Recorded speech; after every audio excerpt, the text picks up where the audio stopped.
Saint Augustine, commentary on Psalm 119, Daleth.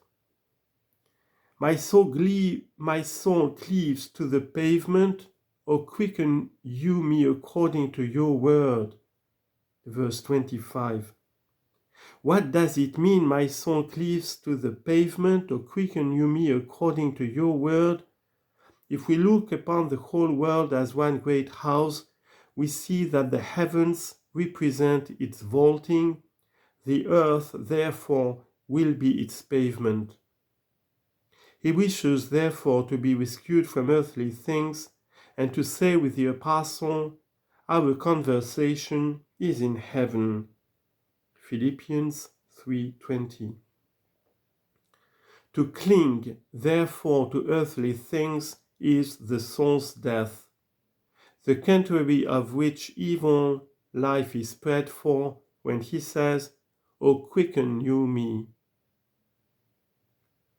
The body itself also, because it is of the earth, is reasonably understood by the word pavement, since because it is still corruptible and weighs down the soul. Wisdom 9:15. We justly groan while in it and say unto God, O quicken you me. For you shall not be without our bodies when we shall be forevermore with the Lord. 1 Thessalonians 4:17. But then, because they will not be corruptible, nor will they weigh down our souls, if we view it strictly, we shall not cleave unto them, but they rather unto us, and we unto God. For what he was by himself, he confesses in the following words, I have acknowledged my ways, and you heard me. Verse 26. Some copies indeed read, your ways, but more, and the best Greek, read, my ways, that is, evil ways. For he seems to me to say this, I have confessed my sins, and you have heard me, that is, so that you would remit them. O teach me my statutes, O teach me your statutes. I have acknowledged my ways. You have blotted them out. Teach me yours. So teach me that I may act, not merely that I may know how I ought to act. For as it is said of the Lord, that he knew not sin, 2 Corinthians 5:21, and it is understood that he did no sin, so also he ought truly to be said to know righteousness who does it. This is the prayer of one who is improving. Finally, he adds, intimate to me the way of your righteousness, verse 27. Or, as some copies have it, instruct me, which is expressed more closely from the Greek, make me to understand the way of your righteousnesses, so shall I be exercised in your wondrous things.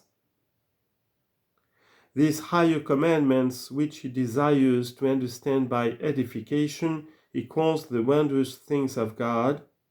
There are then some righteousnesses of God so wondrous that human weakness may be believed incapable of fulfilling them by those who have not tried. Whence the psalmist, struggling and wearied with the difficulty of obeying them, says, my soul has slumbered for very heaviness. O establish you me with your word. Verse 28. What does it mean, has slumbered? Say that he has called in the hope which he had entertained of being able to reach them, but he adds, establish you me with your word, that I may not by slumbering fall away from those duties which I feel that I have already attained. Establish you me, be therefore in your words of yours, that I already hold, that I may be able to reach unto others through edification. Take you from me the way of iniquity, verse 29, and since the law of works has entered in, that sin might abound. Romans 5:20. He adds, and pity me according to your law. By what law save? By the law of faith. Here the apostle, where is boasting then? It is excluded. By what law? Of works? Nay, but by the law of faith. Romans 3:27.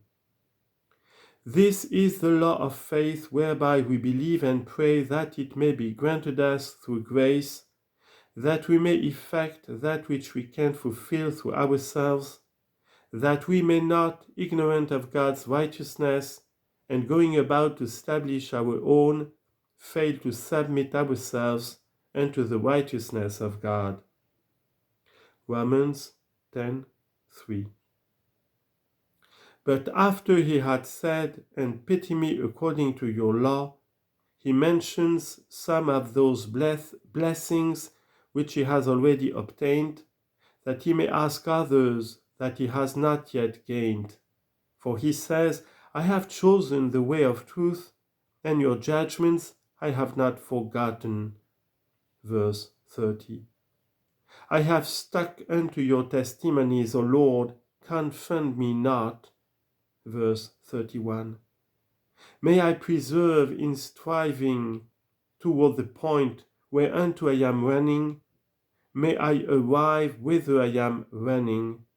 So then, it is not of him that wills, nor of him that runs, but of God that shows mercy. Romans chapter 9, verse 16. He next says, I will run the way of your commandments when you have widened my heart. Verse 32. I could not run had you not widened my heart. The sense of the words, I have chosen the way of truth, and your judgments I have not forgotten, I have stuck unto your testimonies, is clearly explained in this verse.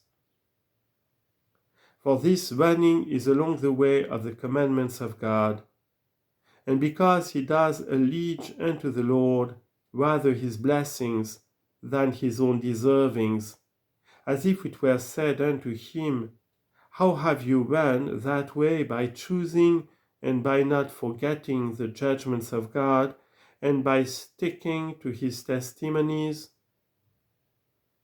Could you do these things by yourself? I could not, he replies. It is not therefore through my own will, as though it needed no aid of yours, but because you have widened my heart. The widening of the heart is the delight we take in righteousness.